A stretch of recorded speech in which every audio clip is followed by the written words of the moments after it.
इस मंगलमयी दिव्य अनुष्ठान में संरक्षक के रूप में पूरी जिम्मेदारी और पूरी भूमिका निभाने वाले आप सभी के प्रिय, इस भूमि के लाडले और सनातन धर्म के लिए, देश के लिए, धर्म के लिए, राष्ट्र के लिए समर्पित डॉक्टर नरोत्तम मिश्रा जी को हृदय से बहुत बहुत मंगल कामना, शुभकामना।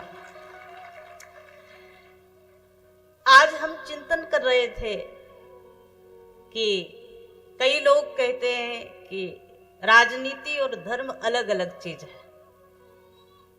कई लोग मानते हैं राजनीति और धर्म एक दूसरे के विपरीत है, लेकिन हम ऐसा मानते हैं राजनीति और धर्म एक दूसरे के विपरीत नहीं है, एक दूसरे के पूरक है। क्योंकि महाराज, यदि राजनीति में धर्म नहीं रहेगा तो वो राजनीति फिर जैसे रावण और कंस करते थे वो राजनीति हो जाएगी। सावधानी से सुनना, जिस राजनीति में धर्म नहीं रहता वो राजनीति कंस की राजनीति होती है, वो रावण की राजनीति होती है। और धर्म के सहित करने वाले, देखो राम और रावण की राशि एक है। आपको आश्चर्य होगा, हम नाम सुनाए, आप केवल राशि देखते जाना। राम और दूसरा रावण, राशि एक ही है ना। कृष्ण और कंस, राशि एक है कि नहीं।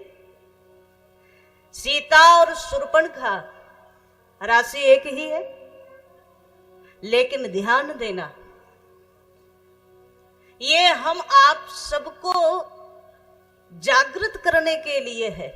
ये जितनी कथाएं हैं वो इसीलिए है कि हम सोते ना रहे, हम जागते रहे।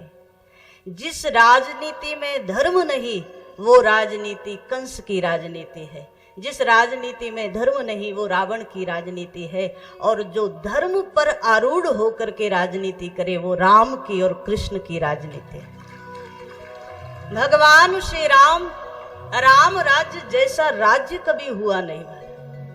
दैहिक दैविक भौतिक तापा, राम राज नहीं काहू ही व्यापा। तो भगवान श्री राम ने भी तो राजनीति की। भगवान श्री कृष्ण ने ऐसी राजनीति की, बड़े बड़े राजनेता चक्कर खा जाते हैं कि ये इन्होंने किया क्या, है ना। ठीक ऐसे ही अब देखो, एक बार तो रावण भी साधु का वेश बना करके आया था ना। आप लोगों ने कथा सुनी है। आवा निकट जति के वेशा, वेश किसका बनाया? साधु का, सन्यासी का, यति का।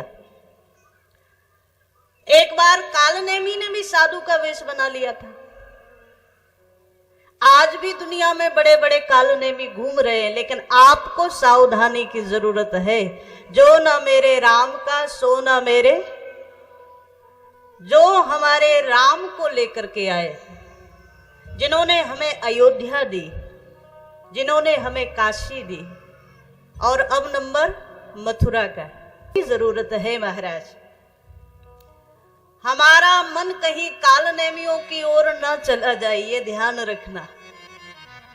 जो राम को नहीं जानते, जो राम को नहीं मानते, जो राम को काल्पनिक मानते थे, आज वो बड़ा बड़ा तिलक लगा करके घूम रहे हैं, बढ़िया साधु वेश में घूम रहे हैं, जनेऊ ऊपर से डाल करके घूम रहे हैं।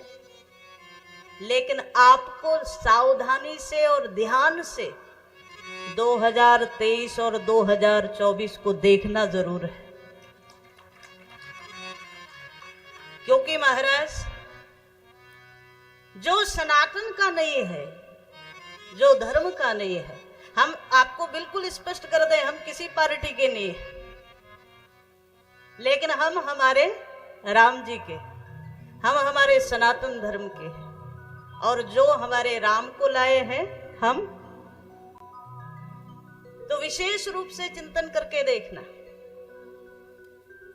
आज की राजनीति सिद्धांत विहीन हो गई, आज की राजनीति धर्म विहीन हो गई, लेकिन फिर भी हमें गौरव होना चाहिए कि चाहे केंद्र में जो विराजमान है और चाहे आपकी इस मिट्टी से आपका नेतृत्व करने वाले हैं डॉक्टर नरोत्तम मिश्रा, वो धर्म की राजनीति करते हैं, इसीलिए लोग उनको प्रेम करते हैं। राजनीति में तो धर्म बड़ा जरूरी है। हाँ, धर्म में राजनीति ना हो ये जरूरी है, पर राजनीति में धर्म होना बहुत जरूरी है। आज अगर हम खुलकर बोल पा रहे हैं तो किसकी वजह से? वरना तो महाराज हमारी कोई सुनने वाला नहीं रह गया था। कई ऐसी जगह भारत की भूमि में जब जय श्री राम का नारा लगता था तो लोग उनको उठा करके जेल में बंद कर देते। आज भी कुछ स्थान है, आज भी कुछ जगह श्री भगवान की कृपा से, भगवान की कथा के माध्यम से हम बहुत सारी जगह पर ऐसे ऐसे स्थानों पर भी गए जहां आज भी तिलक लगाकर कोई निकल नहीं सकता, जहां महाराज गौ सेवा नहीं होती, गौ माता का वध किया जाता, खुलेआम करते हैं लोग। तो हमें कैसा भारत चाहिए?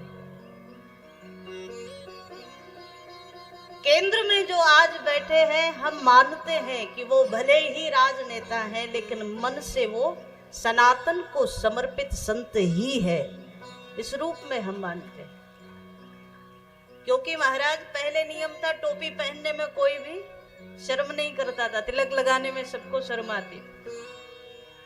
आज हम गौरव से कहते हैं, हमारे यशस्वी माननीय प्रधानमंत्री जी जब त्रिपुंड लगा करके काशी विश्वनाथ का अभिषेक करते हैं तो सबका हृदय चौड़ा होता है। सनातनियों का गौरव। और हमें कैसा भारत चाहिए ये हमें तय करना पड़ेगा।